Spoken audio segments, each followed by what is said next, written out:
जोड़ो जोड़ो जोड़ो भारत जोड़ो जोड़ो जोड़ो भारत जोड़ो।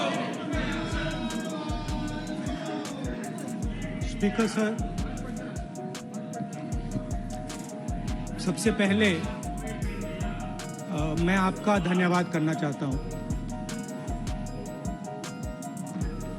कि आपने मुझे लोकसभा में रीइंस्टेट किया।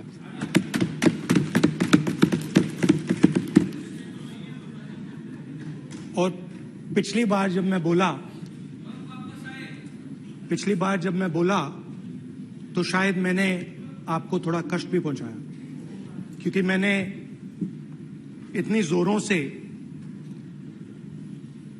अदानी जी पे फोकस किया कि जो आपके सीनियर नेता हैं शायद उनको थोड़ा कष्ट हुआ। तो वो जो उनको कष्ट हुआ,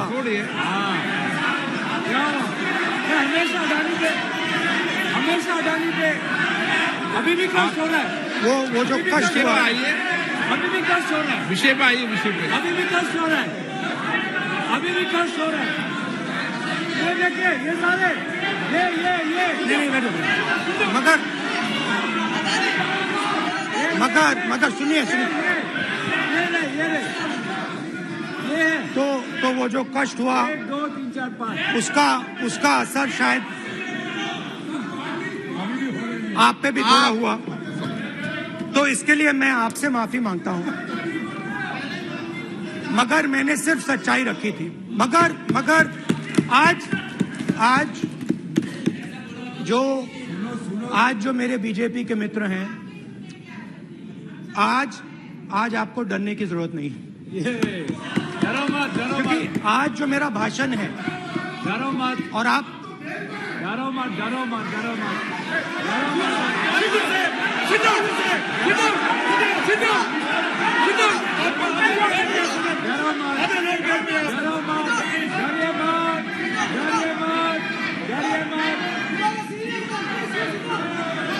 स्पीकर सर, अरे बैठो ब्रदर।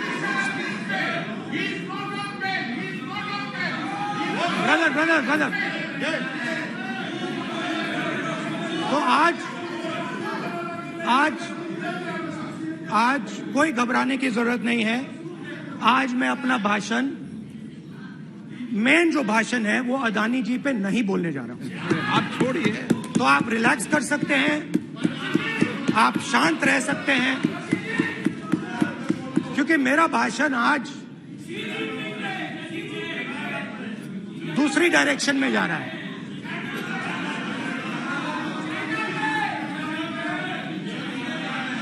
रूमी ने कहा था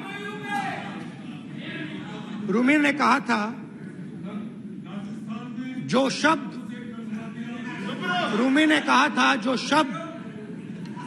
दिल से आते हैं वो शब्द दिल में जाते हैं। तो आज मैं दिमाग से नहीं बोलना चाह रहा हूं, मैं दिल से बोलना चाह रहा हूं।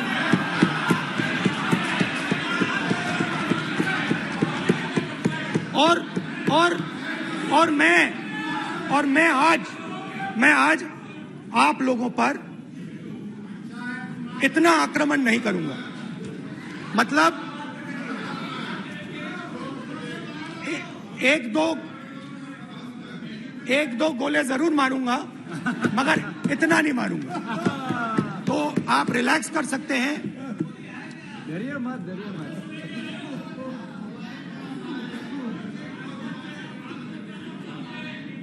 अरे रक्षा मंत्री जी आज संभाल लेंगे हम लोग।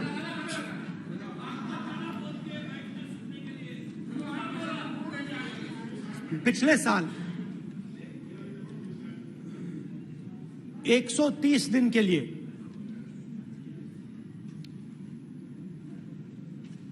मैं भारत के एक कोने से दूसरे कोने तक गया। अकेला नहीं, बहुत सारे लोगों के साथ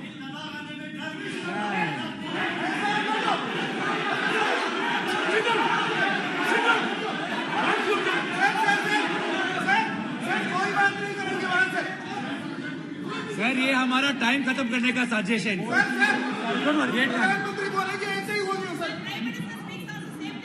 सारे समाज निकल जाए समुद्र अधीर अधीर अधीर समुद्र के तट से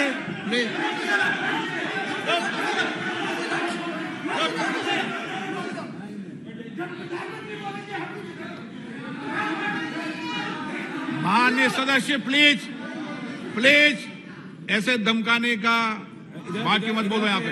यहाँ पे बोलिए, आप उधर भी हाँ बोलिए। प्लीज। मैं समुद्र के तट से कश्मीर की बर्फीली पहाड़ी तक चला। नहीं, लद्दाख को मैंने नहीं छोड़ा। यात्रा अभी खत्म नहीं हुई है, यात्रा जारी है और जरूर लद्दाख आएंगे, घबराइए मत। बहुत सारे लोगों ने मुझसे पूछा यात्रा के दौरान, यात्रा के बाद कि राहुल तुम क्यों चल रहे हो, क्या तुम्हारा लक्ष्य क्या है, कन्याकुमारी से कश्मीर तक क्यों जा रहे हो। और जब वो मुझसे पूछते थे, शुरुआत में मेरे मुंह से जवाब नहीं निकलता।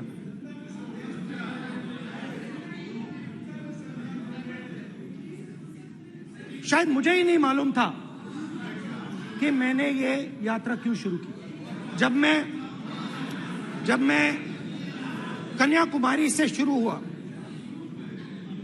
मैं सोच रहा था मैं हिंदुस्तान को देखना चाहता हूं, समझना चाहता हूं, लोगों के बीच में जाना चाहता हूं, मगर गहराई से मुझे मालूम नहीं था।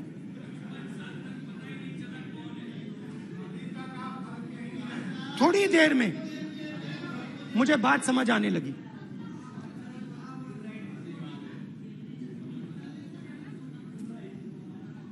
जिस चीज से मुझे प्यार था, जिस चीज के लिए मैं मरने को तैयार हूं, जिस चीज के लिए मैं मोदी जी की जेलों में जाने को तैयार हूं, जिस चीज के लिए मैंने 10 साल हर रोज गाली खाई, उस चीज को मैं समझना चाहता था। ये है क्या जिसने मेरे दिल को इतनी, भाई आप रनिंग कमेंट्री बंद करो नहीं तो हम भी चालू करेंगे। सुनने का अपना धैर्य रखो। जिस चीज ने मेरे दिल को इतनी मजबूती से पकड़ रखा था, उसको मैं समझना चाहता। शुरुआत में जैसे मैंने शुरू किया, सालों से मैं हर रोज 8-10 किलोमीटर दौड़ता हूं, तो मेरे दिमाग में था कि अगर मैं 10 किलोमीटर दौड़ सकता हूं तो 25 किलोमीटर चलने का क्या मतलब, कोई बड़ी बात नहीं। ये मैंने सोचा था। आज मैं उस भावना को देखूं तो वो अहंकार था कि मैं ये कर सकता हूं, ये कुछ नहीं है। तो मेरे दिल में उस समय अहंकार था।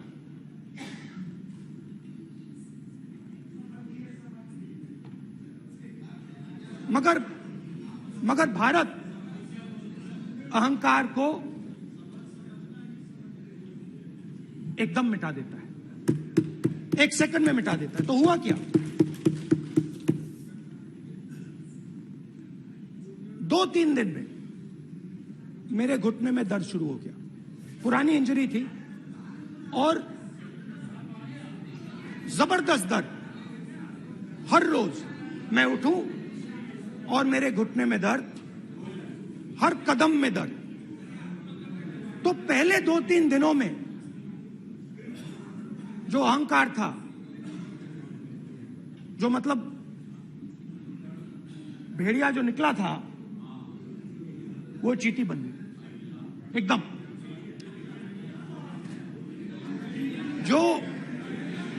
जो हिंदुस्तान को अहंकार से देखने निकला था, वो पूरा का पूरा अहंकार गायब हो गया।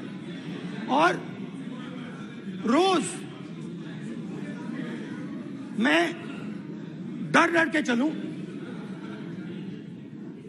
कि क्या मैं कल चल पाऊंगा। ये मेरे दिल में डर था। और जब भी ये डर बढ़ता था, कहीं ना कहीं से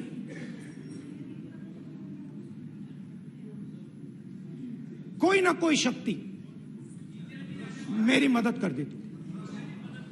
एक दिन मैं सह नहीं पा रहा था, एक छोटी सी लड़की आती है, मुझे चिट्ठी दे देती। मैंने चिट्ठी खोली, 8 साल की थी, उसमें लिखा था, Rahul, I am walking with you, don't worry. उसने मेरे पैर में चोट देखी और उसने अपनी शक्ति मुझे दे दी। सिर्फ उसने नहीं, लाखों लोग ने। और शुरुआत में जब मैं चल रहा था, कोई किसान आता था, मैं एकदम पहले उसको अपनी बात बताता था कि आपको ये करना चाहिए, आपको इस प्रकार से काम करना चाहिए। मगर इतने लोग आए, हजारों लोग आए कि थोड़ी देर में मैं बोल नहीं पाया। जो मेरे दिल में बोलने का डिजायर था, वो बंद हो गया। बोल ही नहीं पाया क्योंकि इतने लोगों से बोलना था। और एक सन्नाटा सा छा गया, भीड़ की आवाज थी, भारत जोड़ो, भारत जोड़ो, भारत जोड़ो। और जो मेरे से बात करता था, उसकी आवाज में सुनता गया।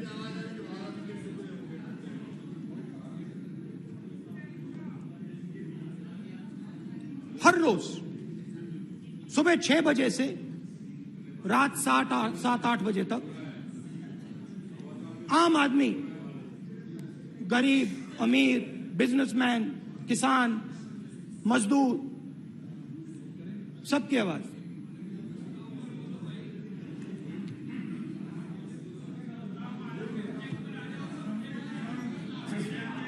आ रहा हूं।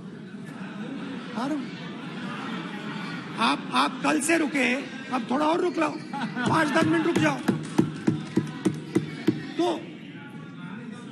ये चलता गया, मैं बात सुनता गया। और फिर मेरे पास एक किसान आया और किसान ने हाथ में रुई पकड़ी हुई थी और उसने मुझे कहा, अध्यक्ष महोदय, उसने मुझे कहा, मेरी आंख में देखकर उसने मुझे अपना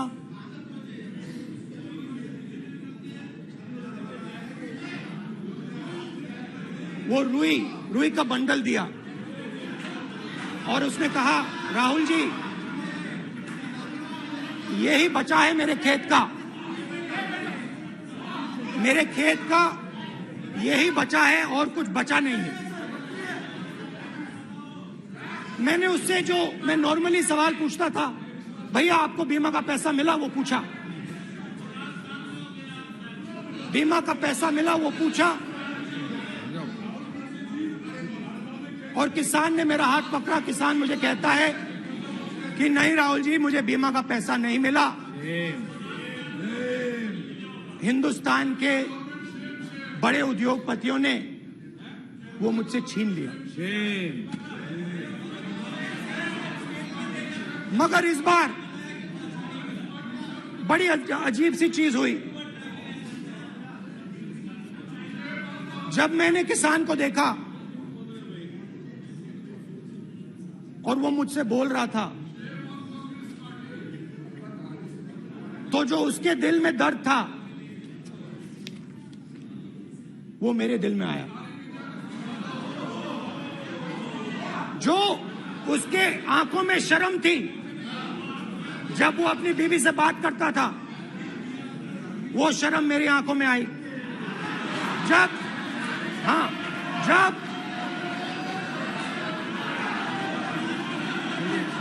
जब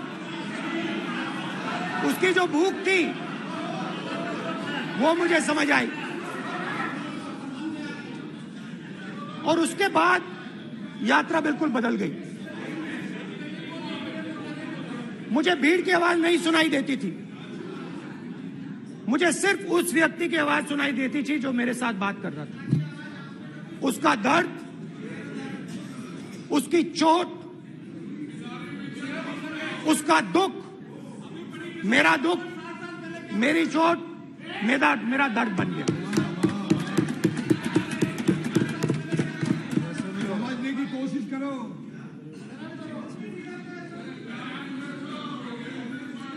भाई और बहनों, लोग कहते हैं कि ये देश है, कोई कहता है ये अलग अलग भाषाएं हैं, कोई कहता है ये जमीन है, मिट्टी है, कोई कहता है ये धर्म है, ये सोना है, ये चांदी है। मगर भाइयों और बहनों, सच्चाई है कि ये देश एक आवाज है। ये देश सिर्फ एक आवाज है। ये देश, इस देश की लोगों की आवाज है। इस देश के लोगों का दर्द है, दुख है, कठिनाइयां हैं। और अगर हमें इस आवाज को सुनना है तो हमारे दिल में जो अहंकार है, हमारे जो डिजायर्स हैं, हमारे जो सपने हैं, हमारे जो सपने हैं, उनको हमें परे करना पड़ेगा।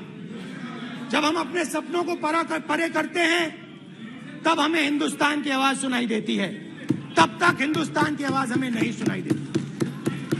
अब आप कहोगे ये बात मैंने नॉन कॉन्फिडेंस मोशन में क्यों रखी? इसका क्या मतलब है कि भारत एक आवाज है, भारत लोगों का दुख है, भारत लोगों का कष्ट है, मुश्किलें हैं। क्योंकि भाइयों और बहनों,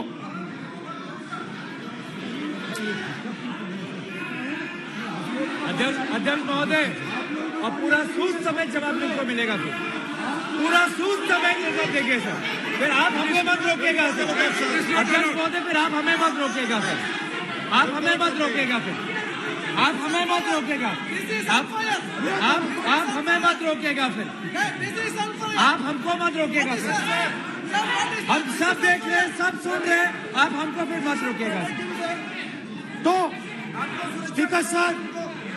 स्पीकर सर, भारत एक आवाज है। भारत इस देश के सब लोगों की आवाज है। और अगर हम उस आवाज को सुनना चाहते हैं, हमें अहंकार को, नफरत को मिटाना पड़ेगा। स्पीकर सर, कुछ ही दिन पहले मैं मणिपुर गया। हमारे प्रधानमंत्री नहीं गए, आज तक नहीं गए, क्योंकि उनके लिए मणिपुर हिंदुस्तान नहीं है।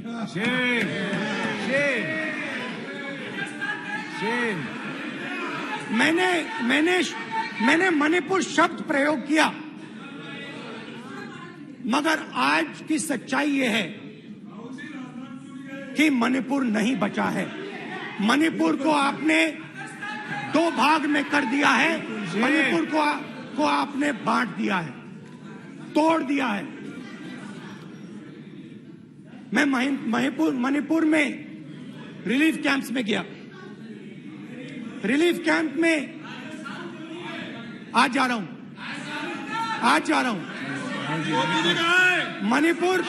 मणिपुर में रिलीफ कैंप में मैंने महिलाओं से बात की। ठीक है sir, It's not fair. You tolerate this all this. Sit down. पूरा टाइम देखें। Why you all this hooligan?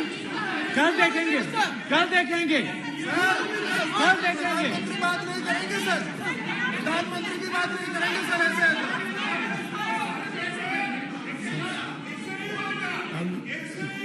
सूद समेत मैं जवाब मणिपुर मिलेगा। गया और मणिपुर के कैंप्स में मैंने महिलाओं से बात की, बच्चों से बात की, जो हमारे प्रधानमंत्री जी ने आज तक नहीं किया। एक महिला मुझे कहती है, मैंने उनसे पूछा, बहन क्या हुआ आपके साथ? What's this?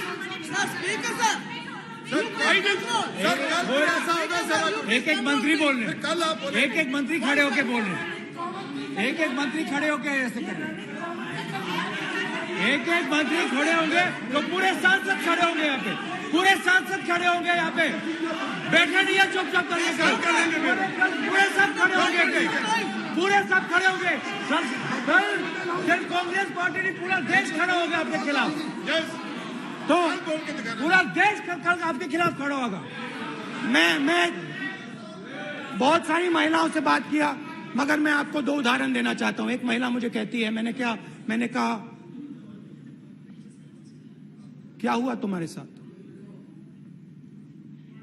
कहती है, मेरा छोटा सा बेटा, महिला का सम्मान करें प्लीज। ये सम्मान एक ही बच्चा था मेरा, कोई शर्म कर लो गल बड़ी। एक ही बच्चा था मेरा, मेरे सामने, मेरे आंखों के सामने उसको गोली मारी है। मैं पूरी रात, आप सोचिए,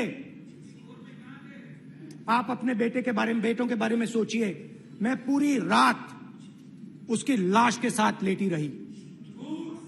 झूठ नहीं, झूठ आप बोलते हो, झूठ मैं नहीं बोलता हूं। मैं पूरी रात उसकी लाश के साथ लेटी रही और फिर मुझे डर लगा, मैंने अपना घर छोड़ दिया, जो भी मेरे पास था वो मैंने छोड़ दिया। मैंने उनसे पूछा, कुछ तो लाई होगी? कहती है, नहीं, सिर्फ मेरे जो कपड़े हैं ये मेरे पास हैं। और फिर इधर उधर ढूंढती है और एक फोटो निकालती है और मुझे कहती है, यही मेरे पास अब बची है।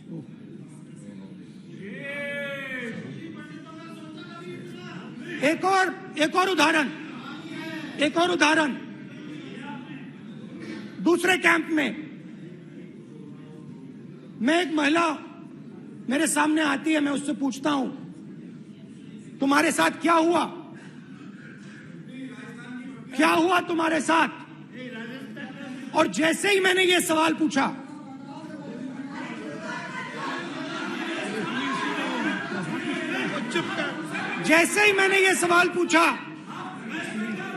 आप महिला का दर्द नहीं सुन सकते। महिला का दर्द नहीं सुन सकते। महिला का दर्द सुनने का आपका धैर्य नहीं है। महिला का दर्द नहीं सुन सकते। महिला का दर्द नहीं सुन सकते। जैसे ही मैंने उससे ये सवाल पूछा, बैठो। जैसे सर, जी सर,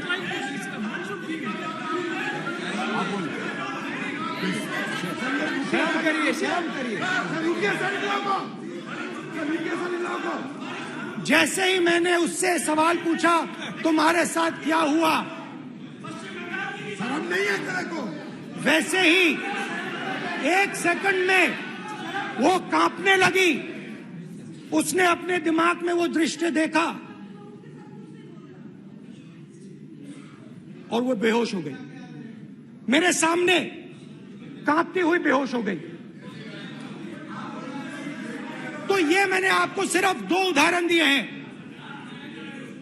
स्पीकर सर, इन्होंने मणिपुर में हिंदुस्तान की हत्या की है। सिर्फ मणिपुर की नहीं, हिंदुस्तान की हत्या की है। इनकी राजनीति ने मणिपुर को नहीं, हिंदुस्तान को मणिपुर में मारा है।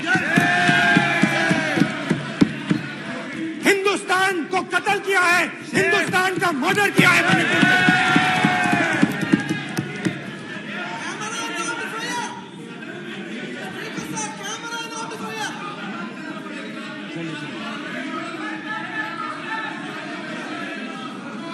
अरे 2 भाग किए हैं, शराब करिए जी।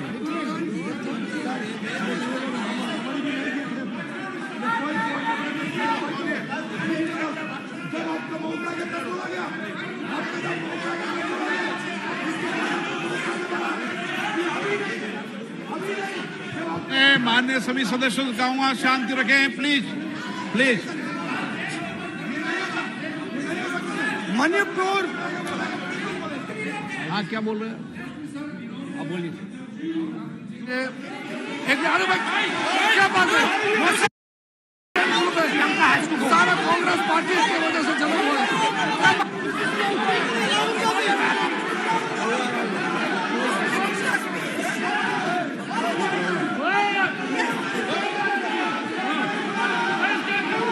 ओके, बैक आ जाओ, बैक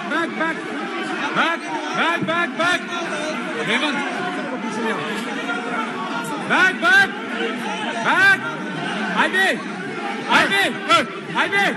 हाईवे हो गया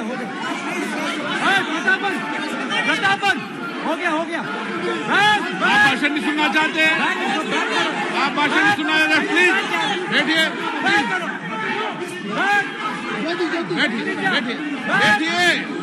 प्लीज बैठिए, प्लीज बैठिए, चलिए।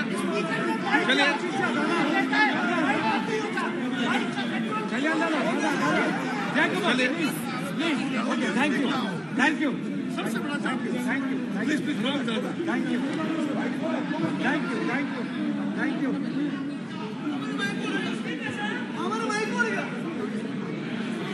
एक मिनट बैठिए, एक मिनट प्लीज बैठिए, बालू जी प्लीज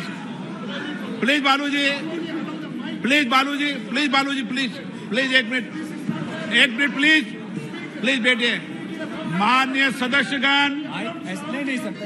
जिस तरीके का व्यवहार आप टेबल पर आकर कर रहे हैं, इस तरीके से सदन नहीं चलेगा। ये तरीका ठीक नहीं है। जब मैंने किसी को कहा है तो कहा है, ऐसे सदन नहीं चलेगा। सदन नहीं चलाना चाहते, अलग बात है। अब अपनी बात कहिए, गलत तरीका है। नो, ऐसा सदन चलने वाला नहीं है। जो माननीय सदस्य टेबल पर आए उनके खिलाफ कार्रवाई होगी। प्लीज बैठिए, आप भी बैठिए। माननीय मंत्री जी, प्लीज बैठिए। भारत सदन है, प्लीज बैठिए। भारत माता, प्लीज बैठिए। Please brother. मैं बहुत शांति से सुन रहा हूं। इसका तरीका ये नहीं है उचित हो कि आप टेबल पर आए। नहीं, गलत तरीका ये। आप जैसे मैंने माननीय sir please please brother please भाई पानी लो। जैसे मैंने भाषण के शुरुआत में बोला, भारत एक आवाज है। भारत हमारी जनता की आवाज है, दिल की आवाज है।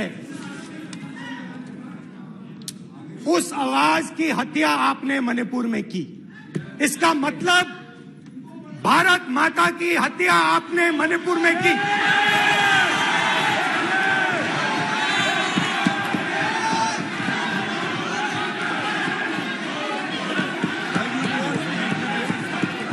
भारत माता को आपने मणिपुर के लोगों के मारा। आपने मणिपुर के लोगों को मारकर भारत की हत्या की है। आप देश द्रोही हो, आप देशभक्त नहीं हो, आप देश प्रेमी नहीं हो, आप देशद्रोही हो। आपने देश की हत्या मणिपुर में की। प्लीज प्लीज एक मिनट, प्लीज प्लीज बैठिए, प्लीज बैठिए। अब सवाल आप उठता है, बैठना चाहते नहीं बैठना चाहते? आप बैठना चाहते नहीं बैठना चाहते? इसीलिए आपके प्रधानमंत्री चाहते आप? मणिपुर में नहीं मैं जा कह रहा हूं, सकते बैठिए आप, हैं, क्योंकि उन्होंने प्लीज देश की हत्या की है। मणिपुर में हिंदुस्तान की हत्या की है, भारत माता की हत्या की है। मणिपुर के लोगों के दिल में। प्लीज एक मिनट बैठिए आप। तो सवाल उठता है, एक मिनट बैठिए, एक मिनट। आप भी विराजे, आप भी विराजे, आप भी विराजो, आप भी विराजो।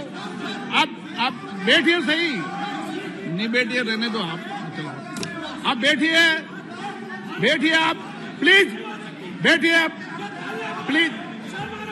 आप बोल रहे फिर आप भारत माता के रखवाले नहीं एक हो, मिनट माननीय सर। आप भारत माता के हत्यारे हो।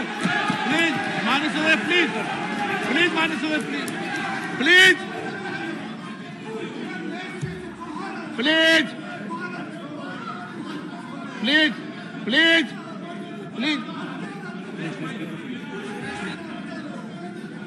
देखिए माननीय सदस्यगण, प्लीज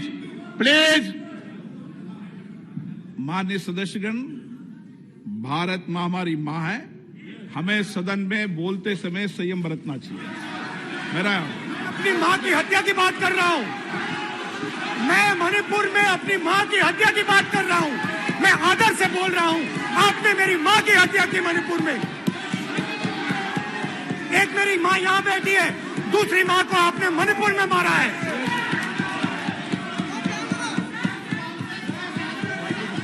और हर रोज जब तक आप हिंसा को बंद नहीं करोगे, तब तक आप मेरी माँ की हत्या कर रहे हो। हिंदुस्तान की सेना मणिपुर में एक दिन में शांति ला सकती है। हिंदुस्तान की सेना का प्रयोग नहीं कर रहे हो, क्योंकि आप हिंदुस्तान को मणिपुर में मारना चाहते हो।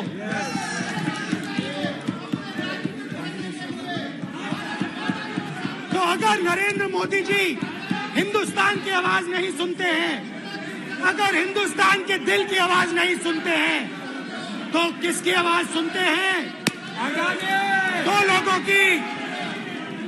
लोगों की आवाज सुनते हैं। किसकी आवाज सुनते हैं? किसकी आवाज सुनते हैं? माननीय सदस्य, और इसलिए सुनते हैं। नो एक गलत तरीका माननीय सदस्य। देख लीजिए अडानी जी के लिए मोदी जी ने क्या काम किया है। देख लीजिए, ये पहले आप क्वेश्चन लेकर जाए, गलत तरीका आपका। माननीय सदस्य, आपका गलत तरीका है। आप सीनियर सदस्य हैं, आप इस तरीके का बाहर सदन में मत करिए। आप बात करिए, लेकिन इस तरीके से क्वेश्चन लाना ये उचित नहीं है किसी तरीके से। रावण दो लोगों की सुनता था। रावण दो लोगों की सुनता था, मेघनाथ और कुंभकर्ण। वैसे ही नरेंद्र मोदी दो लोगों की सुनते हैं, अमित शाह और अडानी। भाई और बहनों, लंका को हनुमान ने नहीं जलाया था, लंका को रावण के अहंकार ने जलाया था। प्लीज माननीय सदस्य, आप संयमित बोले। आप ये सदन है, आप तरीके से बोलिए। माननीय राम ने रावण को नहीं मारा था, रावण के अहंकार ने रावण को मारा था। आप पूरे देश में केरोसिन फेंक रहे हो, पूरे देश में आप केरोसिन फेंक रहे हो। आपने मणिपुर में केरोसिन फेंकी और फिर चिंगारी लगा दी। अब आप हरियाणा में कर रहे हो, पूरे देश को आप जलाने में लगे हो। आप पूरे देश में भारत माता की हत्या कर रहे हो। धन्यवाद स्पीकर।